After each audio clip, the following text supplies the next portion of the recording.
তাকামূল certificate কি? কারা এই সার্টিফিকেট করবেন আর করতে কি কি ডকুমেন্ট লাগে?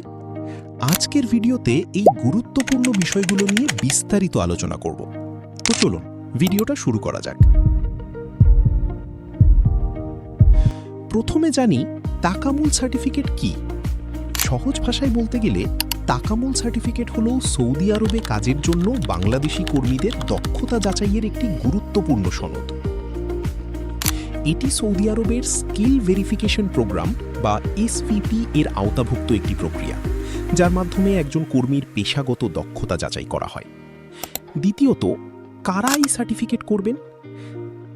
যারা সৌদি আরবে electrician, plumber, welder, technician, mechanic, driver সহ বিভিন্ন কারিগরি বা দক্ষ পেশায় যেতে চান, তাদের জন্য এই সার্টিফিকেট প্রয়োজন হতে পারে।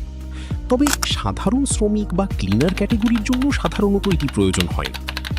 তৃতীয়ত, তাকামূল সার্টিফিকেট করতে কি কি লাগে? 1. পাসপোর্টের কপি। 2. পাসপোর্ট সাইজের ছবি। 3. জাতীয় পরিচয়পত্রের কপি।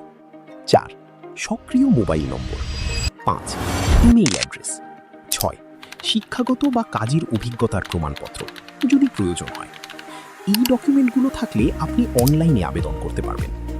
অনলাইনে আবেদন করার সম্পূর্ণ নিয়ম জানতে চাইলে কমেন্ট করুন আবেদন পদ্ধতি। তাহলে আমি পরের ভিডিওতে ধাপে ধাপে পুরো প্রসেস দেখিয়ে দেব। ধন্যবাদ সবাইকে ভিডিওটি দেখার জন্য। আল্লাহ হাফিজ। নেক্সট ভিডিওতে আবার দেখা হবে।